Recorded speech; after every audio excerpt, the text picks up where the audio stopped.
I know I'm doing this so late on a Friday night, but fiance has to work, and I wanted to get this through because the news cycle is just going absolutely insane, and I think our world is over. I think it's over. I really do. I think our country is finally, we're on the edge of a civil war. We're on the edge of a revolution. I don't know what's going to end up happening. So, hey, listen to this, and you tell me what you think. And I know this isn't my typical introduction, but we're going to talk about a lot of things tonight. So listen to this and tell me what you think. I know your pain. I know you're hurt. We had an election that was stolen from us. It was a landslide election, and everyone knows it, especially the other side. But you have to go home now. We have to have peace. We have to have law and order. We have to respect our great people in law and order. We don't want anybody hurt. It's a very tough period of time. There's never been a time like this where such a thing happened, where they could take it away from all of us, from me, from you, from our country. This was a fraudulent election, but we can't play into the hands of these people. We have to have peace. So go home. We love you. You're very special. You've seen what happens. You see the way others are treated that are so bad and so evil. I know how you feel. But go home and go home in peace. Not a great speech. I think Trump is still kind of showing his temper tantrum. But does this sound like sedition? No. Matter of fact, we're going to probably listen to his speech longer later. The speech that supposedly started this whole thing. We're going to listen to it a lot. And the reason we're going to listen to it a lot is because, well, we'll get to that. Trump has been banned from Facebook. Trump has been banned from Instagram. Trump has been banned from Twitter. The AG for Washington, D.C. has not thrown out the idea of prosecuting Trump for sedition. And the House is about to impeach Trump again with 11 days left in his presidency. 2020 might have ended, but the insanity has just started.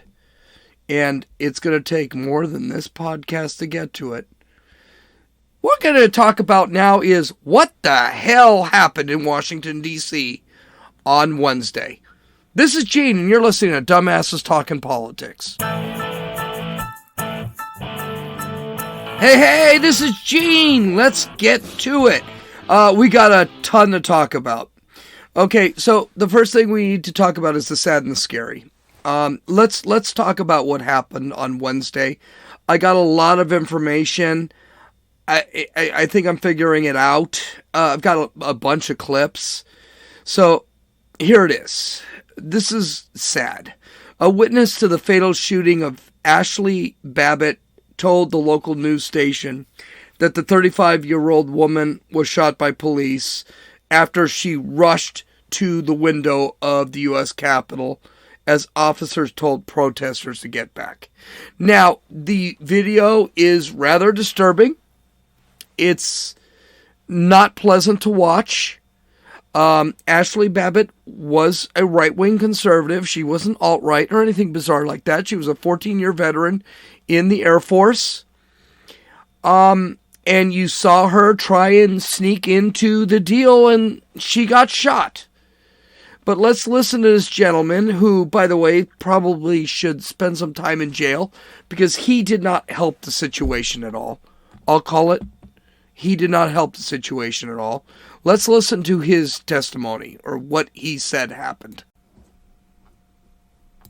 We had stormed into the chambers inside, and there was a young lady who rushed through the windows. A number of police and Secret Service were saying, get back, get down, get out of the way.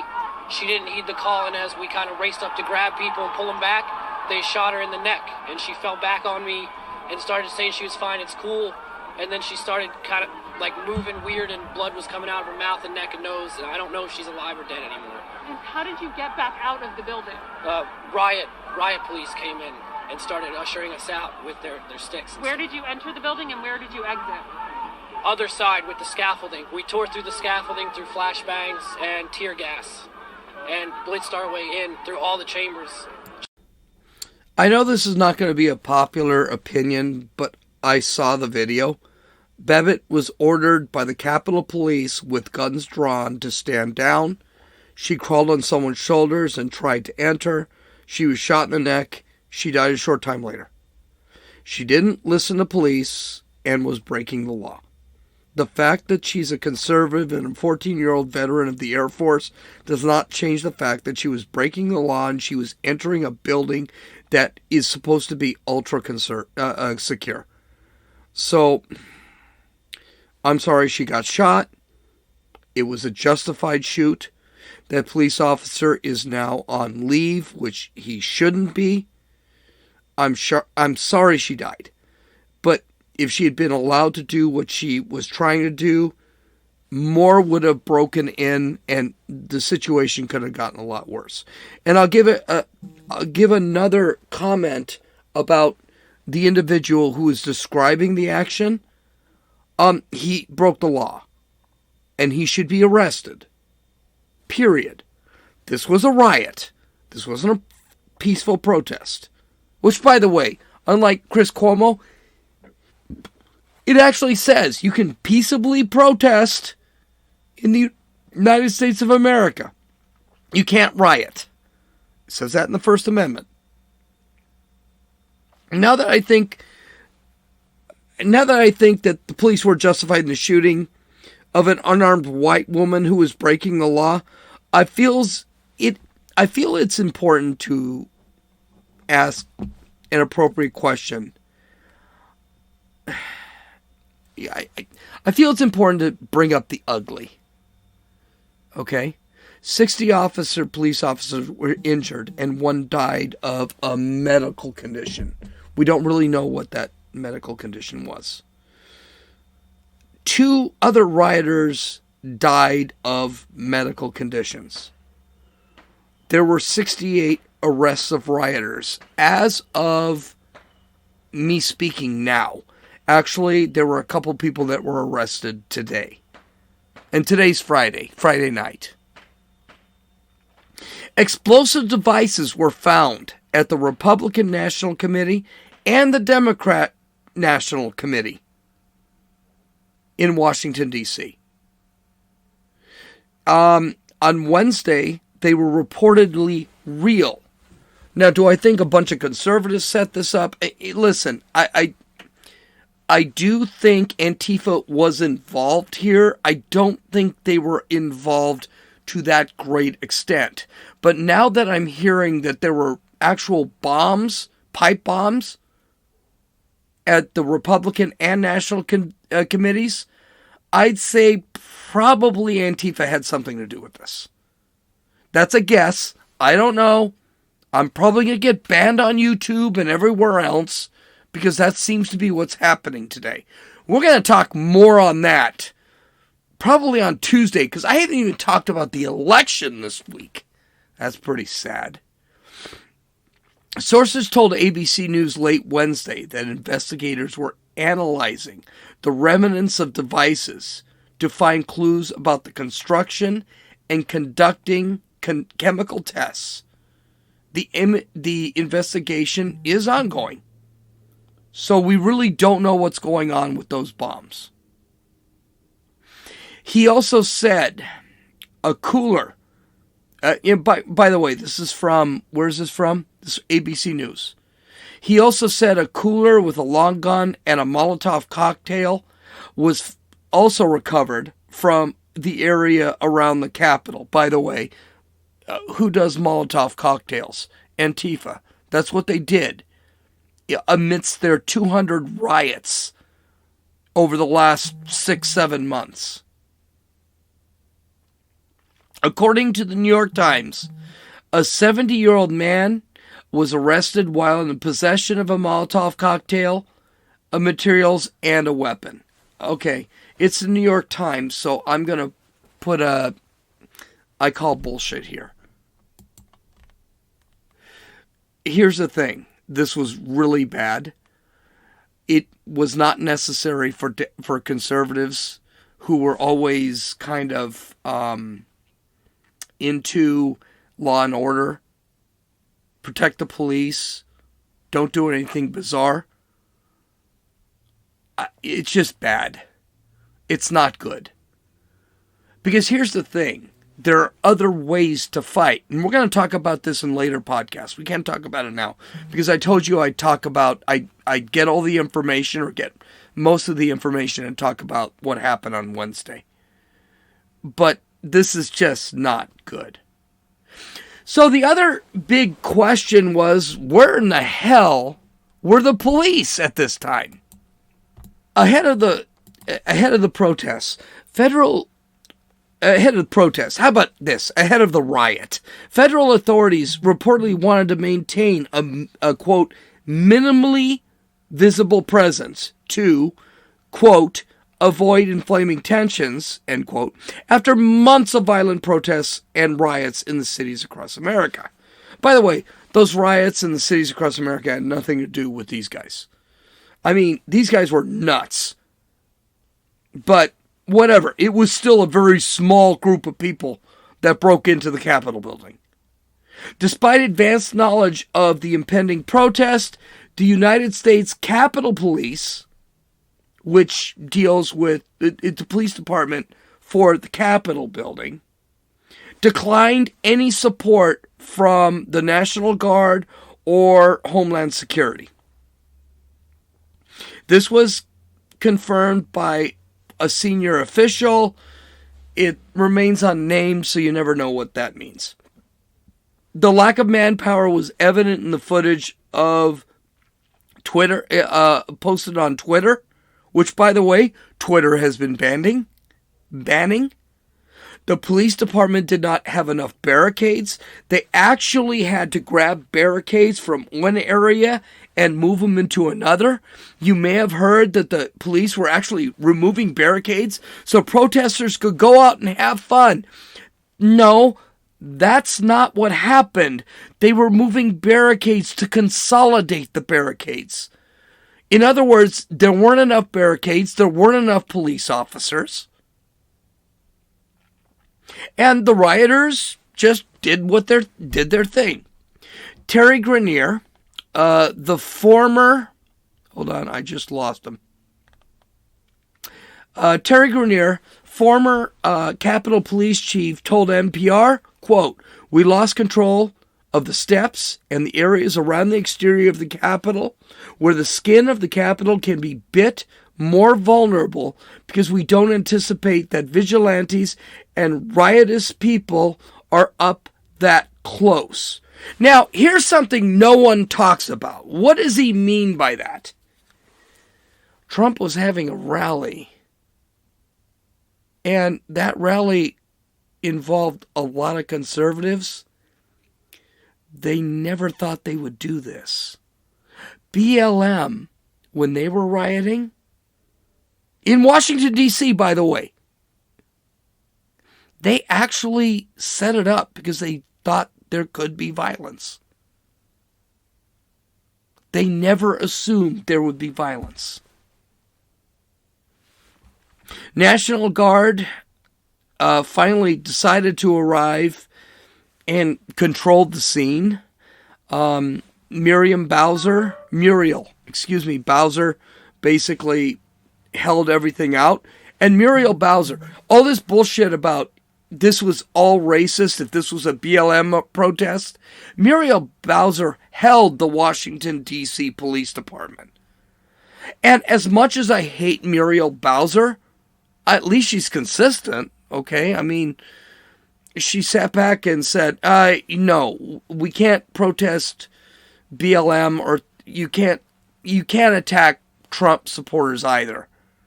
So she was consistent, and she did listen to the Capitol Police, and she stood down, which makes sense. She still does not know crap and shouldn't be the governor of the state of Washington, D.C., which, by the way, I think is illegal. But whatever. According to the Washington Journal, quote, optics, end quote, were the main reason the National Guardsmen were closer to the Capitol grounds to begin with. Quote, they wanted to avoid the optics of having any U.S. military personnel on the steps of the U.S. Capitol and ordered the officers to avoid straying east of 9th Street in Washington, in downtown Washington, blocks from the Capitol grounds. It kind of makes sense because you know what? Conservatives aren't violent. We're just not. We don't do this crap. You had, excuse me, you had a small number of radical conservatives, dare I say alt-right conservatives, that were being assholes, and they didn't think this was going to happen. By the way, every one of those MFers should be prosecuted, thrown in jail for the rest of their lives. That is sedition. It is treason to attack a bastion of democracy in the United States. It is. And they should serve the rest of their lives in prison, as far as I'm concerned. But the thing is, the media is making it out like all conservatives did this. All conservatives supported this. And we didn't.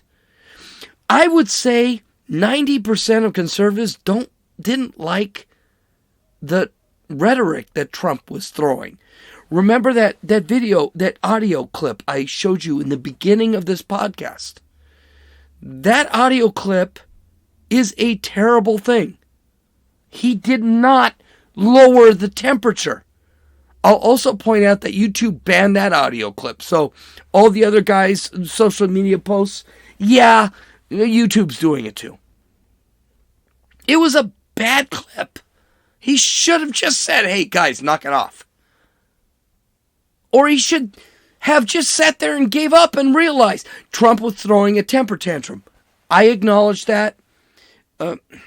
Many of you may not like what I just said, but it's the truth. And it's okay. Donald Trump had some great policies. And we're going to talk about that too, because his last 14 days in office is going to be his legacy, because we've got revisionist history in this country. It's stupid. It's wrong. Trump says stupid shit. That doesn't mean his policies suck. Okay, anyway, let's continue on. So Timothy Dimoff, a former SWAT team member who now operates as an independent security consulting company, said, quote, they knew this group was coming. They knew it was going to be enormous, but they didn't do any preparation. You know what? You can sit back and believe that conservatives aren't going to go crazy, but first off, alt-right will go crazy. Antifa will go crazy. And there will be some unstable conservatives that'll join them. So, and there could be some conservatives that are just insane and think we're in a civil war right now. Be prepared. They weren't. Representative Tim Ryan, who's a Democrat from Ohio, and he's the chair of the Capitol Police. He said, quote, it's pretty clear that there's going to be a number of people who are going to be without employment very, very soon. Lack of professional planning and dealing with what we knew was going to occur. First off, no one knew this was going to occur. And leave it to a Democrat to start talking shit. Okay? No one knew this was going to happen. No one knew this was going to happen. It's never happened before. Didn't happen with the Tea Parties. It didn't happen with the anti-lockdown protests. It never happened before. And what it does indirectly is vilify the police freaking again. Okay, the police made a mistake. So far, this won't be the last of this story. The police chief of Washington, D.C. has resigned. Here's a news flash. Probably not his fault. rumor has it Muriel Bowser, who thinks this is the reason for Washington, D.C. to be a state, and that she should lead it as the governor, has told the police to stand down throughout the BLM riots. I may be cynical, but I'm pretty sure that's what happened on Wednesday. Heck, she told 500 National Guard troops to stand down. I just don't think Muriel Bowser... Does anyone see a problem with all this crap? It's always about power. Well, Washington, D.C. would not have riots if it was a state, and the mayor should be the governor. This is going to be a complicated story. More investigations are going to come out on the horizon, maybe. Depends on what the new administration wants. The media is blaming the following. I'm sure you're not going to be shocked about this. They're blaming Trump, conservatives, the police, and Republican leadership.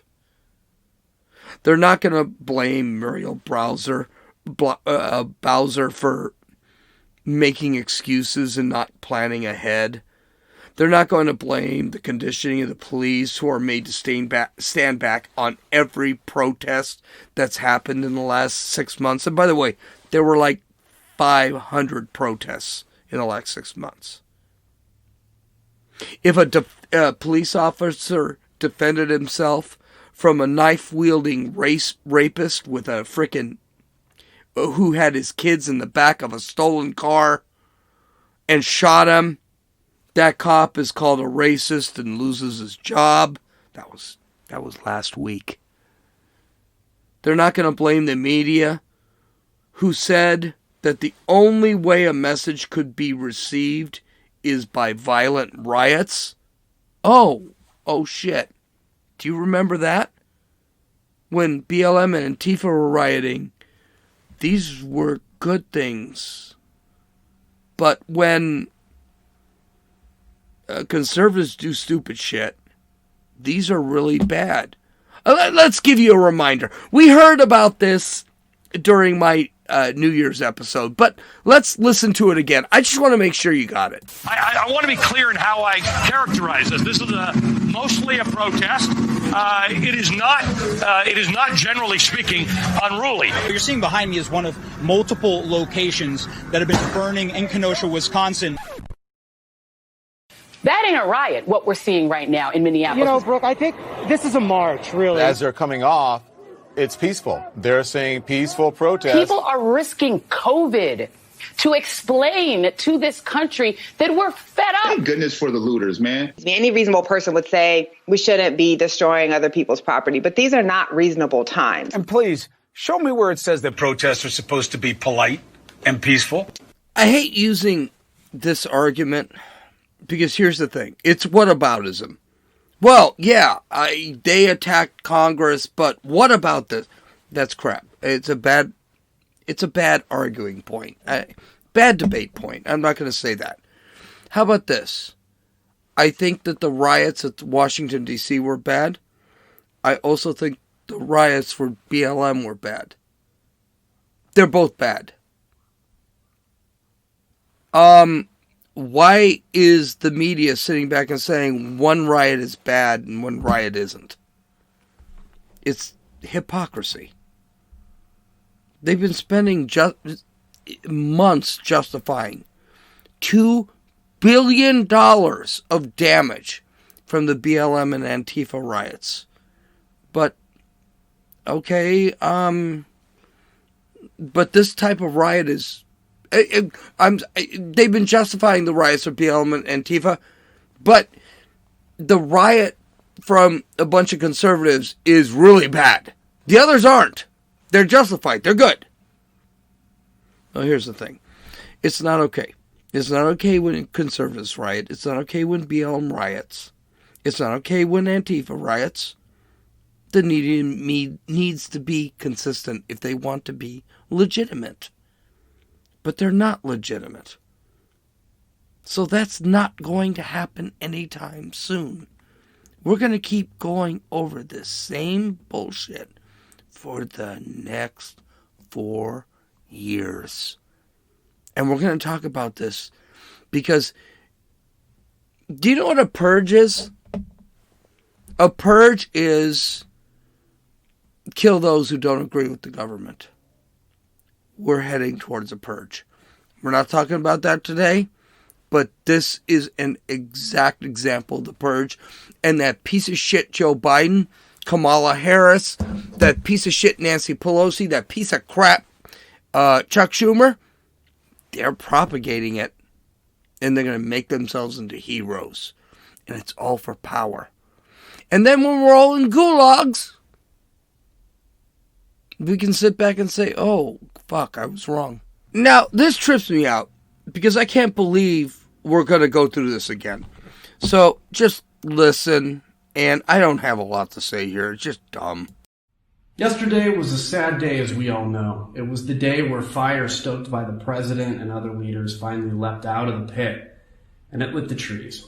Thankfully, the strength of our Constitution and democracy held, and we emerged today a little battered, but resolved. What happened yesterday is a wake-up call to many, but it's a call to accountability for others. In the past few presidencies, the administrations have been so concerned about even a moment of weakness that the 25th Amendment was invoked during minor surgeries, passing the duties to the vice president while the president was under anesthesia, because even for that moment to have the captain of the ship absent could cause a major catastrophe. Sadly, yesterday, it became evident that not only has the president abdicated his duty to protect the American people and the people's house, he invoked and inflamed passions that only gave fuel to the insurrection that we saw here. When pressed to move and denounce the violence, he barely did so, while of course victimizing himself and seeming to give a wink and a nod to those doing it. All indications are that the president has become unmoored, not just from his duty, nor even his oath, but from reality itself. It is for this reason that I call for the vice president and members of the cabinet to ensure the next few weeks are safe for the American people, and that we have a sane captain of the ship. Section 4 of the 25th Amendment allows a majority of the cabinet and the vice president to assume the duties of the office of presidency until the president is able to himself. It's time to invoke the 25th Amendment and to end this nightmare. That was GOP Representative Kinzinger. I don't know who he is. He's probably just some moron. Well, on Monday, Nancy Pelosi has set to submit articles of impeachment if Trump doesn't resign immediately. Trump is set to give power to Joe Biden in 11 days. If this doesn't show you how weak, how irrelevant the House of Representatives has become, I don't know what will. I mean, well, it's not going to happen. The 25th Amendment is not going to be implemented. Articles of impeachment will not pass. They might pass the House. Good for them. Not going to pass the Senate. They need 60 votes in the Senate. They're not getting 60 votes in the Senate. In Trump's speech, not great, not illegal. This is just so stupid. Speaking of stupid, let's get back to the media. Because we can't have a podcast without the media making ass of themselves. I really don't know if I need to say this again, but I think I'm going to keep saying so that in the future I can sit there and say, hey, remember this? This first cut talks about the riots, and there were over 500 of them between May and September, and some went beyond. These riots were won by BLM, Black Lives Matter, and Antifa, caused over $2 billion in damage and injured 600 police officers. Thousands of businesses were destroyed, and we were in the middle of a pandemic. But, as we found out from the media, the China virus is a woke virus. So, let's listen to the media here and how they see the BLM riots. I want to be clear in how I characterize this. This is mostly a protest. It is not, generally speaking, unruly. That ain't a riot, what we're seeing right now in Minneapolis. They are strictly principled anti-fascists, and they've taken a principled stand to stand against white supremacists and white nationalists wherever they may show up. I argue to you tonight, all punches are not equal morally. It says it right in the name, Antifa, anti-fascism, which is what they were there fighting. Listen, there's, no organization is perfect. There was some violence. Any reasonable person would say we shouldn't be destroying other people's property, but these are not reasonable times. But thank goodness for the looters, man. And please, show me where it says that protests are supposed to be polite and peaceful. I don't care that much about statues. Shouldn't that be done by a commission or the city council, not a mob in the middle of the night throwing it into the harbor? People will do what they do. You're seeing behind me is one of multiple locations that have been burning in Kenosha, Wisconsin. Do not get it twisted and think that, this is something that has never happened before, and then this is so terrible, and where are we, and these savages and all of that. This is how this country was started. People get mad and people get sick of it. People are risking COVID to explain to this country that we're fed up. Most of the major movements in American history have started at the grassroots level and at some point have turned into direct conflict with American government. So remember your history before you judge your present. Thuggishness is thuggishness wherever it comes from politically, and we should be the first to call it out. I disagree.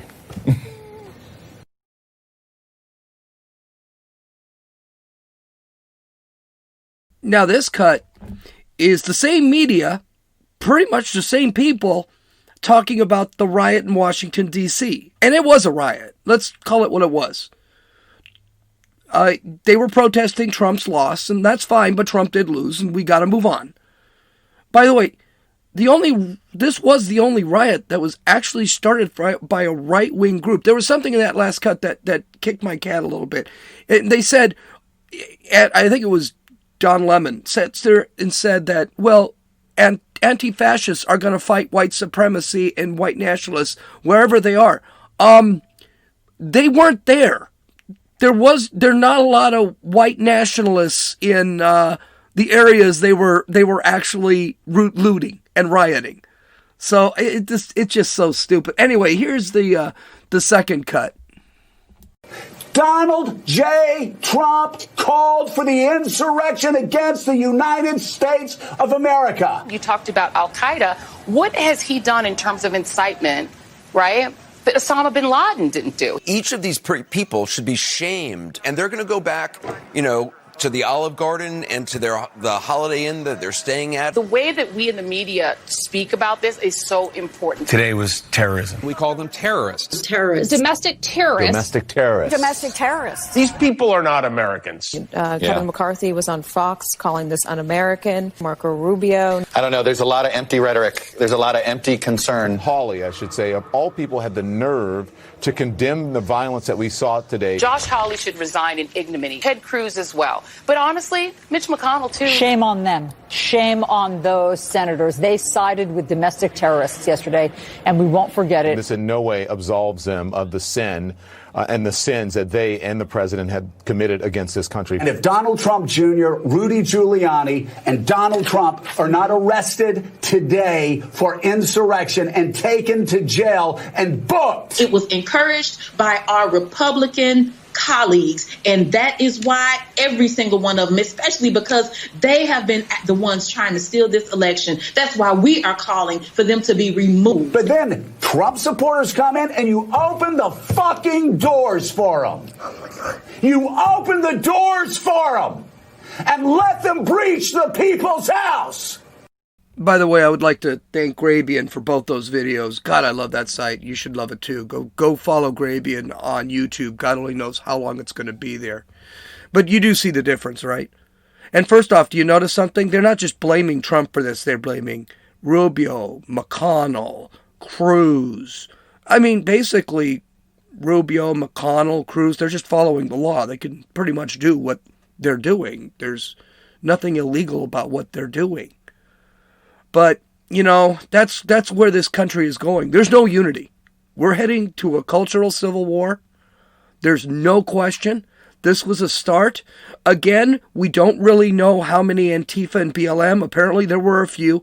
It wasn't all them, though. I'm going to say that again. We can't just say, oh, and it was all Antifa and BLM. It wasn't. It was a lot of right-wingers that were ticked off. But we're entering a world right now which is going to get kind of scary. And we're going to talk about that on Monday. So there's one speech that I think we should finish the podcast on, and it is the remembrance of what this country is supposed to be about. That this country is not about the government. This country is about America. America itself. America, its people. The government is supposed to be there to support the people. But it's not to be there to run the people. And this was made especially clear by Marco Rubio in his speech after the riots had subsided, and they started the counting of the Electoral College votes. Listen. I think politics has made us crazy. Everybody in this country has lost their minds on politics, and we have forgotten that America is not a government. America's not a president. America's not a Congress. Let me tell you what America is. America's your family. America's your faith. America's your community. That's America. That's what our adversaries don't understand, and that's what we need to remember. That is how we're going to rebuild this country and turn the page and have a future even brighter than our past. And so that's why I feel so strongly about this, and why I hope those who disagree with me will understand. I yield the floor. Amen to that. Amen to that. Well said. I don't like Marco Rubio, and that was a well said statement. Because here's the reality. Politics shouldn't be our lives. The government, we shouldn't worry about the government. We shouldn't. It should not be what makes Americans Americans. It's not. And politics. Now, does this mean that we shouldn't, ignore what's happening in what? Absolutely not. Because I think especially now, we've got a lot to be very, very worried about in Washington. And it's already spreading across the country. Heck, like I said earlier, I think I said it earlier, the initial clip that I played of Donald Trump was actually removed by YouTube. I was lucky I got it before they had removed it. But there's so much hate in this country. And I don't see it getting better. But it would be nice if people could just remember what Marco Rubio said, and that, you know what, the government's not the people. You fight to keep your life the way it is, your family, your religion. Yes, those things could be under assault soon. It's very possible. But we fight that war when we get to it. Okay, you can follow me on Parler at Dumbasses Talking Politics. F Twitter, we'll talk about that probably Tuesday. You can download or listen to this podcast on Apple Podcasts, Podbean, Podcast Addict, Stitcher, and YouTube. You can visit my website at www.dumbassestalkingpolitics.com, where you can look at all the links, all the video, all the audio, and my show notes. This is Gene, and you've listened to Dumbasses Talking Politics.